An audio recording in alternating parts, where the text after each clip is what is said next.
Hello friends, வணக்கம். இது இன்னொரு விதமான தக்காளி சட்னி. இந்த மெத்தடில் ட்ரை பண்ணி பார்த்துட்டு எப்படி இருக்குன்னு சொல்லுங்கள் ஃப்ரெண்ட்ஸ். தேவையானது 2 பெரிய வெங்காயத்தை பொடிசாக வெட்டி வச்சுருக்கேன்.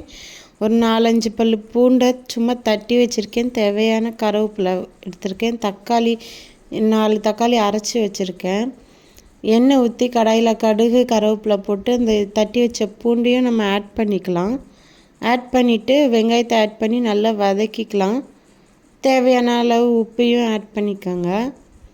வெங்காயம் நல்லா கொஞ்சம் ப்ரௌனாக வரட்டும்.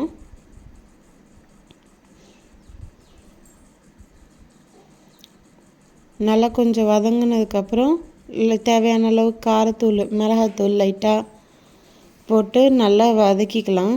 வதக்கி எடுத்துட்டு அரைச்சி வச்ச தக்காளி சாறை எடுத்து அப்படியே ஆட் பண்ணிக்கலாம். லைட்டாக அந்த மிக்சிலேயே லைட்டாக மட்டும் தண்ணி விட்டு அதையும் ஆட் பண்ணிக்கலாம். ஆட் பண்ணிவிட்டு நல்லா கிளறி உப்பு பார்த்து போட்டுக்கோங்க. நல்லா கிளறி நல்லா தண்ணி லைட்டாக நல்லா வற்றுனதுக்கப்புறம் நல்லா சூப்பராக நல்ல ஸ்மெல்லோட டேஸ்ட்டும் சூப்பராக இருக்கும் ஃப்ரெண்ட்ஸ். ட்ரை பண்ணி பார்த்துட்டு எப்படி இருக்குன்னு கமெண்ட்டில் சொல்லுங்கள் ஃப்ரெண்ட்ஸ். தேங்க்யூ.